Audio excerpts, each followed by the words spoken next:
Sebelum lanjut ke cerita, jangan lupa like dan subscribe supaya tidak ketinggalan kisah-kisah menarik lainnya. Selamat berjumpa lagi kawan-kawan, para pemburu kisah. Malam ini bertemu kembali kita dalam My Story Zone. Jangan lupa siapkan headset, siapkan kopi. Tapi kalau ke belakang jangan pernah pergi sendiri. Oke, nantikan cerita kami.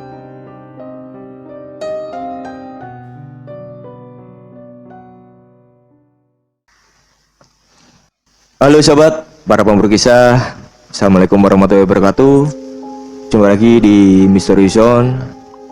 Kali ini ada yang spesial di Mystery Zone, karena saya dan Kang Surya di sebelah saya akan memberikan satu kisah yang sangat seru sekali. Tapi kisah itu bukan Kang Surya yang menceritakan. Iya betul. Mungkin teman-teman di sini sudah ingat dengan rekan di sebelah ini ya. Iya. Mungkin yang dulu pernah ngikuti episode awal-awal Mystery Zone. Nah, di sini di sebelah kita ini ada Mas Zaki ini. Ya. Di sebelah Mas, di tengah-tengah gitu. Di tengah-tengah ya. Di antara dua orang ini ada Mas Zaki ini yang dulu pernah berkisah dan sempat berjanji akan bercerita banyak lagi ya. Sepertinya ini punya banyak kisah-kisah mistis ini. Sepertinya seperti itu kan. Iya, kalau dari ceritanya yang kapan lalu itu sudah banyak, selain cerita juga tentang eksplorasi ke gunung, terus juga banyak cerita lainnya. Nah, kebetulan hari ini berkesempatan untuk berkisah lagi bersama kita di sini.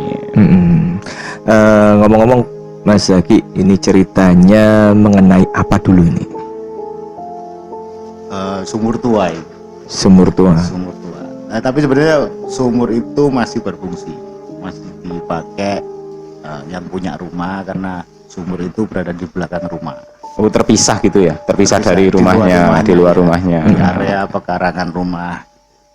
Kalau rumah zaman dulu kan identik dengan sumur dan kamar mandi di luar rumah. Iya, biasanya gitu. Ya, kurang lebihnya seperti itu. Nanti lebih lanjutnya kita ceritakan nanti ya. Oke, berarti ini Pak Jack, kayaknya ini kisahnya ini lumayan seperti kisah-kisah legend dulu ya. Sumur ya, identik dengan banyak sesuatu yang seru ini kalau sumur tua ini. Nah ini gini, Mas Zaki, kalau boleh tahu nih kisahnya ini tahun berapa ini kisahnya? Kurang lebih antara 70-80-an itulah. Oh, tahun 70 tahun 80-an ya. Iya. Masih belum terlalu lama saya kira itu. Sudah lama. Saya 7 bulan belum lahir. Ya, artinya kan masih era-era 30 tahunan. Iya, listrik sudah masuk, iya. Waktu itu memang belum merata ya. Oh, belum merata ya. Belum merata karena yang saya tahu di daerah saya itu listrik mulai masuk sekitar 87. Tahun Jadi 87. sekitar awal-awal 80-an masih belum merata.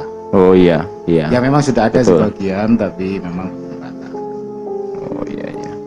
Oke ya, lanjut cerita aja Kang Surya. Langsung dikisahkan aja ya. Oke teman-teman, mungkin bisa disimak ini kisah dari pengalaman yang akan diceritakan oleh Mas Zaki ini. Monggo Mas Zaki. Cerita ini memang bukan dari saya pribadi tapi dari keluarga saya, Mas. Dari keluarga ya. Tepatnya itu Pak Lek saya atau Om saya. Om. Oh ya, Okay. Om saya. Kalau zaman dulu kan kebiasaan sampai waktu saya masih kecil juga masih menjadi kebiasaan kan. Kalau setelah maghrib kita ke masjid ngaji, kemudian sambil menunggu isya. Setelah isya kita main-main di area sekitar masjid, kemudian tidur di masjid sampai subuh baru pulang. Kemudian berangkat sekolah kan biasanya gitu. Oh kan. iya. Nah ceritanya ini kan waktu itu Pak Lek saya ini mau berangkat ke masjid setelah maghrib. Waktu itu memang tidak ikut sholat maghrib berjamaah, jadi telat. Kemudian pas mau menuju masjid kan areanya di kampung kita itu kan seperti ini. Kita memang kampungnya di belakang pemakaman. dekat pemakaman. Di belakangnya. Umum ya. Jadi jalannya itu ada di depan makam, jalan raya itu ada di depan makam, kampung kita itu di belakangnya. Terus termasuk masjidnya juga ya? Masjidnya juga di belakang makam. Iya. Kalau mau ke jalan raya itu lewat sampingnya makam ini. Nah, seperti itu. Nah, di belakang makam ini nggak terlalu banyak rumah sih pada waktu itu. Pas di tempat tinggal kita itu sebelah utara, rumah saya itu di sebelah paling utara. Itu juga ada sumur. Di utara, di pekarangan rumah kita itu ada sumur. Terus di selatannya dikit ini ada rumah mbah saya. Terus ada pekarangan lagi, baru ada rumah lagi. Nah, di belakang rumah inilah yang ada sumur lagi. Berarti itu memang termasuk dilewati kalau mau masjidnya masih di selatannya lagi, sekitar 100-200 meter melewati pekarangan lagi, Mas. Oh iya, berarti pokoknya harus melewati tempat itu. Iya, pas di belakang dapur kita itu memang makam. Jadi memang berhimpitan dengan makam rumah kita itu. Nah, jalan menuju masjid ini kan ada di antara dua rumah yang memang berdekatan, ada seperti lorong gitu. Oh iya. Seperti lorong, nggak terlalu lebar sih, sekitar 2 meter. Jadi karena tinggi kan kelihatan sempit kali ya. Berarti dan itu nggak ada lampu waktu itu. Gelap ya. Kejadiannya ya, juga. Saya masih ingat waktu itu nggak ada lampu ya. Malam. Kalau habis maghrib kan memang gelap gitu, ya. Nah, mau ke masjid itu memang harus lewat situ. Nah, kejadian om saya ini waktu berangkat habis maghrib, dari rumah kan menuju masjid itu kan harus melalui lorong sempit tadi itu kan. Nah, setelah lorong ini di sebelah kanannya itu ada pekarangan yang ada sumurnya tadi, karena di belakangnya rumah ini kan ada sumur gitu. Berarti kan melewati situ. Ya, melewati sumur. Nah, kejadiannya di situ. Jadi waktu itu gini, pas mau lewat lorong itu, om saya melihat ini kan kebetulan sepi. Kebetulan sepi karena masjid sudah mulai sholat. Oh iya. Sudah mulai mau selesai sih sebenarnya. Waktu itu om saya baru berangkat. Memang terlambat kan. Nah, waktu mau melewati lorong itu, om saya melihat ada orang yang nyebrang lorong itu ke rumah yang sebelah kirinya. Melintas gitu. Melintas, betul lah. Tapi sebenarnya rumah ini kosong. Rumah ini kan mau disewakan. Tapi belum ada penghuninya. Memang mau disewakan, belum ada penghuninya. Nah, rumah ini menghadapnya ke timur. Jadi membelakangi rumah yang di sini, yang di sebelah kanan kita. Berarti itu belakangnya ya? Belakangnya, betul. Rumahnya menghadap ke jalan yang di sebelah timurnya. Itu orang yang lewat itu apa? Mungkin seperti mau ke masjid atau? Waktu itu kan kurang jelas awalnya. Hanya melihat sosok melintas menuju rumah yang kosong ini tadi. Setelah sampai di belakang rumah ini tiba-tiba dia menembus dindingnya. Nah, di situ kan kaget, Pak saya ini kaget, dikejar. Itu menembus dindingnya bata atau masih? Bata, karena itu rumah tua. Oh, rumah tua. Rumah tua. Jadi ya, saya jadi pertanyaan, kok bisa ada orang yang bisa nembus dinding? Apa ini maling kah yang punya ilmu hitam atau gimana? Waktu itu ada pertanyaan seperti ini sih memang. Apa ada tetangga yang menjalankan ilmu hitam atau mempelajari ilmu hitam yang dipakai untuk itu kan? Takutnya kan seperti itu kan. Betul. Akhirnya kan dikejar. Waktu dikejar, ternyata orang ini tadi keluarnya di sisi dinding yang lain. Nah, memang di situ ada pintu, tapi pintunya tidak terbuka, terkunci sebenarnya. Berarti memang keluar dari pintu, ya menembus pintu. Itu fisiknya seperti apa ya? Sosoknya adalah seorang wanita, tapi belum jelas wajahnya seperti apa. Ya pakainya biasa ya, era-era tahun segituan, sama kok sebenarnya. Secara umum sama. Tapi memang wajahnya tidak terlihat waktu itu. Karena memang yang ada di kampung kita hanya ada lampu petromak Mas waktu itu Mas. Kita pakai lampu petromak ataupun lampu apa yang namanya? Lampu Uble. Uble. Iya, kalau Jawa Timur istilahnya uble. Ya seperti itu. Kalau saya bilang kan itu cempluk namanya, kalau Iya, saya cempluk. bilangnya seperti itu. Uble. Nah, waktu melintas keluar itu sebenarnya mau kembali ke rumah yang awal tadi, tapi tidak ke rumahnya, tapi di belakangnya, di pekarangan belakangnya. Nah, di pekarangan belakang ini itu kan ada pagar setinggi sekitar 2 meteran itu dari bambu, potongan bambu yang dianyam gitu kan ya. Tingginya 2 meteran sekitar gitu, tapi masih terlihat ada selah-selahnya gitu kan. Nah ini gitu lagi, dia menembus lagi ke pagar bambu itu, dikejar lagi sama om saya. Dilihat kok dia berhenti di bawah pohon yang cukup besar. Waktu itu pohon apa ya? Kalau di sini bahasa Indonesia apa? Maneju itu apa? Maneju itu. Kenitu. Kenitu. Iya. Kenitu. Ya. Kalau di kampung saya bilangnya maneju. Iya. Jadi setelah sampai di pohon maneju tadi atau Iya. kenitu tadi itu, kemudian seakan dia bermain di sana Mas. Nggak tahu dia lagi ngapain, berputar di situ, naik turun, kemudian nggak lama lagi dia jalan menuju ke di belakang rumah tadi ada sumur ya. Dia ke sumur itu. Nah, sampai di sumur itu dia berhenti lagi, sempat menoleh menghadap om saya tadi, Pak Li saya tadi itu, tapi nggak terlihat jelas wajahnya karena memang waktu kondisinya gelap yang pertama ya, dan hanya ada cahaya itu dari sela-sela lampu petromak yang ada di dalam rumah melalui lubang-lubang rumah, ventilasi itu kan keluar dari situ kan. Jadi nggak terlihat jelas sebenarnya wajahnya. Tapi sosoknya itu terlihat memang itu wanita gitu aja.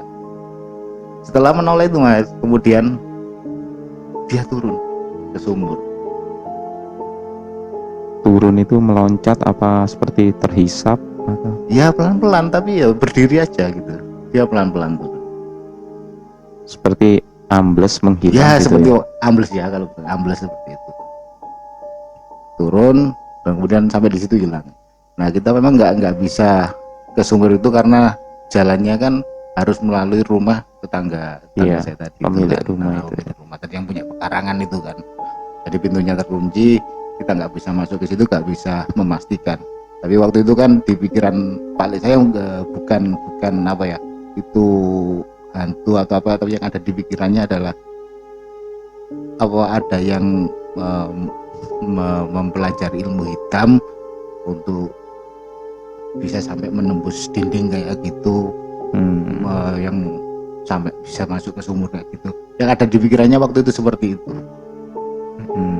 Belum sampai ke, makanya kan masih menjadi pertanyaan itu kan. Itu benar manusia atau bukan kan kita juga nggak tahu pasti. Tapi sampai kalau memang dengan seperti itu ya, kalau saya sih mikirnya ya itu identik dengan sosok yang memang apa ya, selama ini bikin kita sama teman-teman yang ketakutan itu aja ya. Sosok penunggu sebenarnya. Iya. Kemungkinan besar sosok penunggu di sumur tadi. mungkin juga. Gini, Mas Zaki, apa setelah kejadian itu nggak ada kejadian lain yang mungkin dengar-dengar dari tetangga atau mungkin dari orang lain yang mungkin pernah tahu seperti itu mungkin? Kalau dengar sih beberapa kali dengar, tapi yang melihat langsung itu kan om saya. Om saya memang melihat langsung jalannya dari rumah tadi itu tadi nyebrang, kemudian putar balik masuk ke situ lagi. Itu kan melihat langsung ya. Tapi yang lain kan cuma dengar. Tapi yang melihat langsung ya om saya ini tadi. Jadi ada lagi ya yang pernah melihat selain omnya Mas Zaki ini? Iya, tapi orang-orang yang sebelumnya gitu kan. Memang sebelumnya itu ada cerita-cerita dari orang-orang mbah-mbah saya dulu itu, memang di situ ada perempuan, tapi apa namanya, nggak sedetail gitu kan. Bentuknya seperti apa nggak tahu. Nah kebetulan Pak saya tadi itu yang melihat langsung. Bertatap muka langsung. Tapi sumur itu sekarang masih ada nggak? Sampai sekarang masih ada, masih dipakai. Wah ini kenapa Pak Jack kok bertanya seperti itu, kenapa? Kalau waktu zaman saya itu kan hanya ada 3 sumur ya. Sumur itu di pekarangan rumah warga itu, tetangga saya itu. Terus ada satu lagi sumur, ya sama sumur galian itu yang apa, lubang itu yang kayak lubang buaya itu ya. Oh iya, sumur tradisional. Ya. Terus ada sumur lagi di rumah buyut saya, itu yang dipakai 2 rumah. Ngambil dari situ semuanya. Ada satu lagi di pekarangan utara rumah saya. Di pekarangan di bawah pohon juwet. Nah di situ juga ada cerita sih sebenarnya. Tapi lain waktu aja kita ceritakan ya Mas. Wah ini mungkin Pak Jack tanya sekarang masih ada sumurnya, itu tertarik mau ke sana ini kayak. Mungkin Tapi kalau Mas Zaki bisa memandu ini kapan-kapan. ya, enggak. Kita bareng-bareng ke sana lihat. Tapi sekarang yang di utara itu nggak difungsikan lagi. Memang sudah dipagari sih, tapi sekarang nggak berfungsi lagi. Yang di utara rumah saya itu nggak difungsikan lagi. Oh gitu. Enggak, maksud saya itu kalau sumur itu masih ada dan kalau memang Kalau mau ke sana enggak, maksud saya akan menghindari itu gitu loh. Enggak lewat daerah situ gitu. Barangkali mau berburu kisah di sana lagi gitu. Enggak deh. Saya waktu juga masih kecil Pak, karena saya ini juga masih SMA waktu itu. SMA, jadi saya sama saya itu terpaut ya sekitar 15 tahun. 15 tahun, jadi kan saya masih kecil ya, sekitar 2 tahun 3 tahun. Tapi sampai sekarang kisah itu masih melegenda ini kayaknya. Ya saya masih sering dengar ceritanya sih, masih dengar cerita beberapa. Kan itu kan rumah yang disewakan kan, kan ganti-ganti orang. Ya penghuninya baru. Nah, bahkan dulu saya sama orang tua saya juga sempat mengontrak di sana setahun. Itu juga ada beberapa kejadian yang hampir sama juga di rumah itu, tapi tidak di sumur. Kayaknya memang si mbak-mbak yang di situ memang mainnya ke rumah itu, nggak tahu ada temannya di situ atau mungkin cangkruan di sana gitu. Ya, tapi itu bisa jadi bahan barangkali lain waktu Mas Zaki ada kesempatan boleh berkisah di sini lagi ya. Selalu siap buat saya. Oke, terima kasih Mas Zaki atas berbagi kisahnya. Itu mau saya antarkan ke sumurnya. Nggak usah. Oke sobat, demikian cerita dari Mas Zaki mengenai pengalaman dari keluarganya Om Zaki, omnya ya Om Zaki ya. Om saya. Jadi tentang sosok penunggu sumur tua, dan sumur itu sekarang masih ada. Oke, terima kasih telah menyaksikan fragmen kali ini. Jangan lupa untuk like dan subscribe serta tinggalkan komentar di bawah. Assalamualaikum warahmatullahi wabarakatuh. Bye bye.